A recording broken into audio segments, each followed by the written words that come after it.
Imaginez un petit village de Turquie, où les murmures de l'histoire résonnent dans les rues pavées, des ombres berçant des secrets longtemps enfouis sous le sable du temps. Ici, dans le village pittoresque de Toket, les chercheurs sont tombés sur quelque chose d'étonnant, une Bible ancienne, plus ancienne que n'importe quel texte connu de l'humanité. Mais et si je vous disais que ce livre sacré contient des histoires inédites qui pourraient changer tout ce que nous savons sur la foi et l'histoire? Parmi ces pages se trouve l'évangile controversé de Barnabas, suggérant que Jésus n'a jamais été crucifié, un récit boudé par les premiers dirigeants de l'Église. Qu'est-ce que cela signifie pour notre compréhension du divin?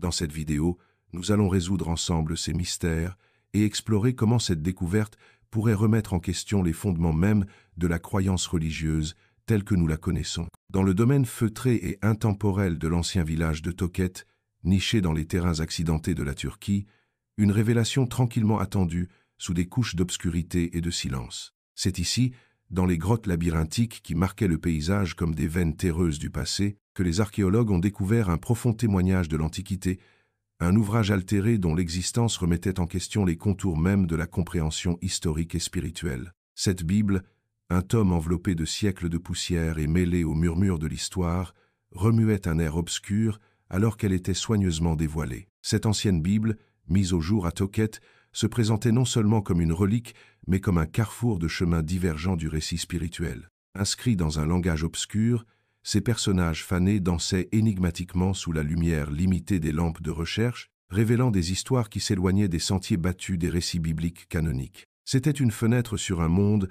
où des personnages familiers assumaient des rôles inconnus dans les annales des enseignements religieux dominants, un univers où les histoires se déroulaient à la fois parallèles et distinctes, remettant en question le montage établi de la tradition chrétienne. Au fur et à mesure que les chercheurs approfondissaient, il est devenu évident qu'il s'agissait de plus qu'un simple artefact privé de temps. Les récits contenus dans cette écriture ancienne s'écartaient curieusement des contes traditionnels adoptés par des millions de personnes. Ils comprenaient notamment l'insaisissable évangile de Barnabas, controversé et souvent débattu parmi les érudits en raison de sa représentation très différente de la vie de Jésus-Christ, en particulier sa négation de la crucifixion. Les implications de la dissimulation d'un tel texte étaient profondes, posant des provocations aux origines des croyances chrétiennes et provoquant des répercussions sur la compréhension historique de l'Église primitive.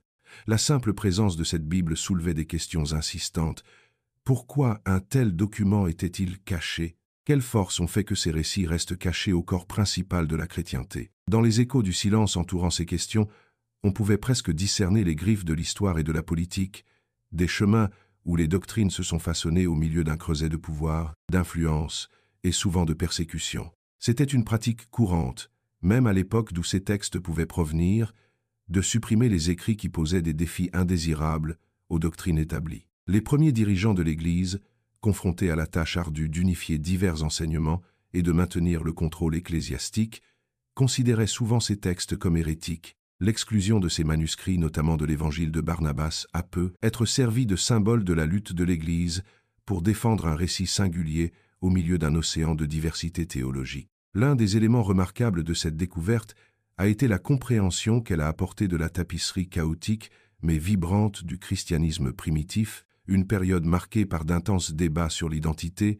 la théologie et la pratique. Les fragments bibliques isolés trouvés dans les confins éloignés de Toket sont apparus comme les voix sourdes d'une époque où le christianisme était une doctrine en évolution, pas encore cristallisée dans les formes familières aujourd'hui. À travers ces pages, des perspectives alternatives sur la vie et les leçons des premiers personnages chrétiens ont émergé, jetant un nouvel éclairage sur des personnages oubliés, centraux de l'époque, mais plus tard mis de côté ou complètement disparus des récits canoniques. Ces révélations ont incité à réexaminer la manière dont les courants historiques, sociaux et politiques ont pu dicter quels récits ont persévéré et lesquels ont été relégués dans les toiles d'araignée de l'obscurité. En rassemblant les thèmes entre les lignes du texte nouvellement découvert, les archéologues et les théologiens se sont retrouvés à revisiter les chemins d'interprétation potentiellement perdus, des fils qui ont conduit à des histoires de saints et de pécheurs, d'agneaux et de lions, tous auparavant assourdis par les marées de orthodoxie. Chaque histoire portait non seulement des implications théologiques,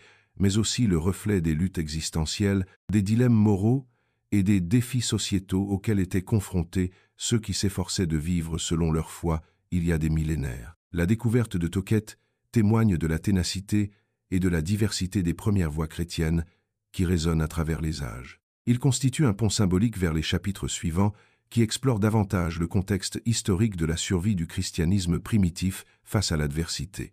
La période qui a entouré ces écrits a été semée de persécutions, comme l'illustre le règne infâme d'empereurs romains comme Néron et Dioclétien, qui ont lancé des campagnes brutales destinées à étouffer la foi naissante et ses textes sacrés.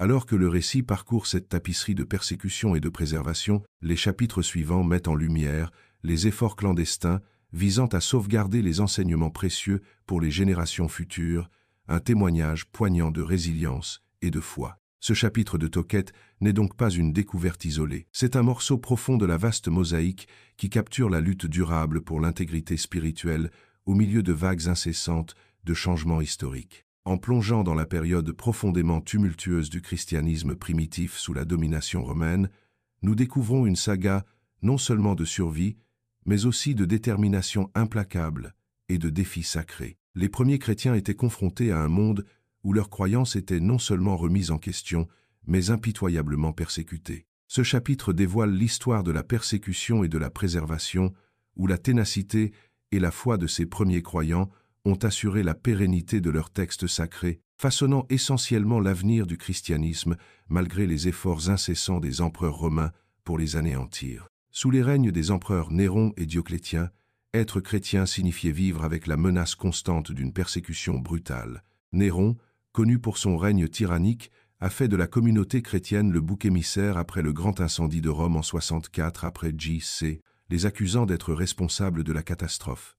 Cela a déclenché une odieuse campagne de torture et d'exécution réservée en particulier aux chrétiens, considérés comme des insurgés rebelles aux traditions religieuses et culturelles romaines. La persécution de Néron a créé un environnement de peur qui a profondément marqué la première communauté chrétienne, mais elle a également renforcé leur détermination et solidifié leur foi. De nombreux chrétiens de cette époque sont devenus des martyrs, choisissant la mort plutôt que de renoncer à leurs croyances. En effet, les récits de ces martyrs ont inspiré le dévouement des vivants, transformant l'oppression en un outil d'autonomisation spirituelle et d'unité collective. La foi pieuse de ces premiers chrétiens se reflète non seulement dans leur volonté d'affronter la mort, mais aussi dans leur détermination à préserver leurs textes sacrés qui contenaient les enseignements fondamentaux de leur foi et de leur identité. L'empereur Dioclétien, au pouvoir de 284 à 305 après Guy C, a intensifié la persécution avec ce qui est devenu connu sous le nom de Dioclétien ou Grande Persécution. La dernière est la plus grave persécution des chrétiens au sein de l'Empire romain. Dioclétien a publié des édits visant à démanteler les structures chrétiennes, ordonnant la destruction des églises, l'incendie des textes chrétiens et la suppression des droits légaux des chrétiens à travers l'Empire. De plus en plus de chrétiens ont été confrontés à des épreuves et à des brutalités, leurs textes étant traqués avec une ardente détermination à les effacer de la mémoire. Les textes sacrés, considérés comme anathèmes par l'État, sont devenus des symboles de résistance. Pour préserver leurs écritures, les chrétiens ont développé des méthodes ingénieuses pour les copier et les cacher. Confrontés à des conséquences extrêmes, ceux à qui étaient confiés les écrits travaillaient à la lueur des bougies, dans des enclaves cachées, des catacombes et des grottes, sachant le sort qui les attendait s'ils étaient capturés. Ces actes clandestins de copie assuraient non seulement la survie de leurs croyances, mais représentaient également un défi silencieux contre la tyrannie, illustrant un engagement indéfectible envers leur cause. Les catacombes, ces vastes sites funéraires, souterrains tentaculaires situés sous des villes comme Rome, servaient de sanctuaires secrets pour ces écrits sacrés. Pas seulement des lieux pour les morts, ces passages labyrinthiques ont été transformés en réseaux d'archives vivants rendus possibles par la collaboration entre scribes et croyants qui ont juré de protéger à tout prix leurs textes spirituellement nourrissants. Dans ces chambres fraîches et résonnantes où les murmures de prière et de détermination se mêlaient à l'air humide, les écrits sacrés trouvaient refuge. Au-delà des catacombes, les villages isolés sont souvent devenus des refuges pour ces chrétiens persécutés, avec des familles et des communautés de confiance protégeant les rouleaux et les manuscrits des yeux des Romains. La confiance était au cœur de ces efforts de préservation, tissant des liens qui transcendaient les divisions géographiques et sociales, se manifestant par un impératif commun de protéger leur savoir divin. Nous voyons dans ces actes persévérants un lien direct avec la découverte de Toquet, où des textes cachés, longtemps sauvegardés par des générations ancestrales, ont finalement été mises au jour, offrant un aperçu sans phare du paysage spirituel naissant éclipsé par les régimes oppressifs. Ces œuvres récupérées racontent non seulement des histoires différentes de récits familiers, mais revigorent les discussions en cours sur la foi, la vérité et l'authenticité au sein de la doctrine chrétienne. L'ère des persécutions n'a finalement pas éteint la flamme du christianisme, mais l'a plutôt attisée, renforçant la détermination des croyants qui tiraient une immense force de leur foi. La préservation de leurs enseignements, réalisée avec une dévotion inébranlable au milieu d'épreuves inimaginables, a permis au christianisme non seulement de survivre, mais aussi de prospérer, reflétant un héritage de résilience et de conviction. En comprenant le contexte de cette période historique, nous acquérons une appréciation plus profonde des textes durables qui ont été transmis à travers les siècles, souvent cachés à l'ombre de la persécution. Alors que nous passons à l'exploration des particularités de l'évangile de Barnabas et d'autres textes perdus, nous devons rester attentifs au passé persécuté, car il s'agit d'un rappel poignant des sacrifices consentis pour que ces récits aujourd'hui, redécouverts, survivent et soient partagés aujourd'hui. La découverte de la Bible Toket, nichée dans un obscur village turc, dévoile un récit étonnant qui met en lumière le récit énigmatique de l'Évangile interdit et des textes perdus. Cette compilation ancienne, plus ancienne que tout manuscrit connu découvert auparavant, nous présente une tapisserie alternative de l'histoire biblique, recomposant les compréhensions traditionnelles, ébranlant le fondement des doctrines chrétiennes établies et nous invitant vers un voyage introspectif plus profond. Au cœur de cette découverte se trouve l'intrigant évangile de Barnabas, un texte longtemps considéré comme hérétique et farouchement interdit par l'orthodoxie de l'Église primitive. Le tome ancien dresse un portrait alternatif de la vie de Jésus, un récit qui contredit catégoriquement les enseignements chrétiens conventionnels. Contrairement aux évangiles canoniques, l'évangile de Barnabas affirme que Jésus n'a pas été crucifié, présentant une perspective si choquante qu'elle a été rapidement exclue du canon religieux par les premières autorités ecclésiastiques qui cherchaient à façonner une doctrine cohérente et uniforme. Ce récit alternatif de la vie de Jésus remet en question le dogme, invitant les croyants et les érudits à revisiter les notions préconçues sur la divinité, le sacrifice et le salut. Cette section de la Bible Toket représente un fragment d'un puzzle plus vaste, une mine de textes perdus et supprimés qui ont été systématiquement cachés et oubliés au fil des siècles. Au-delà de Barnabas, cette redécouverte touche également d'autres manuscrits exclus comme l'Évangile de Thomas et le livre d'Hénoch. Ces textes, ostracisés et qualifiés d'incompatibles avec les enseignements orthodoxes, suggèrent une spiritualité riche et mystique qui s'étend au-delà des frontières de la pensée religieuse conventionnelle, une spiritualité qui invite les croyants à explorer le divin de manière peu orthodoxe et transformatrice. L'Évangile de Thomas, un recueil de paroles de Jésus, présente des idées qui évitent les dogmes rigides en faveur de l'éveil spirituel personnel. L'accent mis sur la transformation interne, faisant allusion au royaume de Dieu existant au sein de l'individu, incite les croyants à rechercher une connexion personnelle et intime avec le divin. Cette perspective élève l'introspection spirituelle comme un chemin vers l'illumination, encourageant les adeptes à transcender les rituels mécaniques en faveur d'une expérience profonde et personnelle du sacré.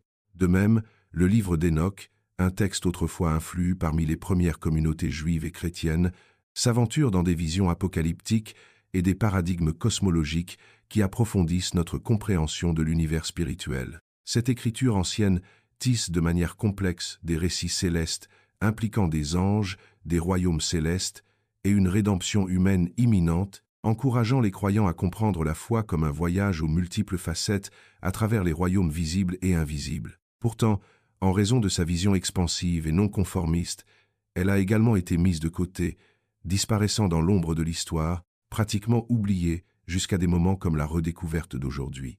Démêler ces textes de manière itérative dévoile des couches de sagesse spirituelle négligées. La redécouverte de l'Évangile de Barnabas et d'autres écrits apocryphes invite les individus à réfléchir à la façon dont les politiques théologiques ont historiquement forgé et potentiellement limité notre compréhension des vérités spirituelles.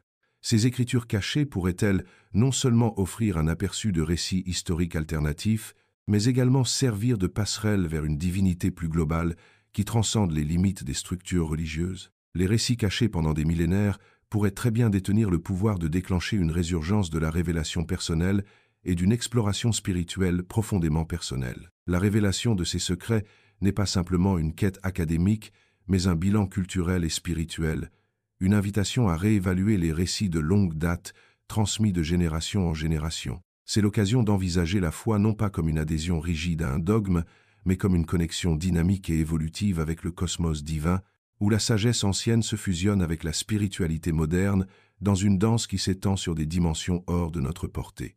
Alors que les révélations de la Bible Toquette filtrent à travers les annales des discussions sacrées et profanes, elles nous mettent au défi. Ils nous mettent au défi de nous demander non seulement ce qui a été perdu, mais aussi pourquoi. Que disent ces textes oubliés sur le chemin de la foi, et quelle sagesse offrent-ils à ceux qui cherchent à aligner leur vie sur la danse intemporelle du divin? La recherche et la compréhension de ces réponses pourraient très bien redéfinir la manière dont l'âme moderne s'engage dans les anciens fils de la spiritualité tissés dans la tapisserie du temps et de l'existence.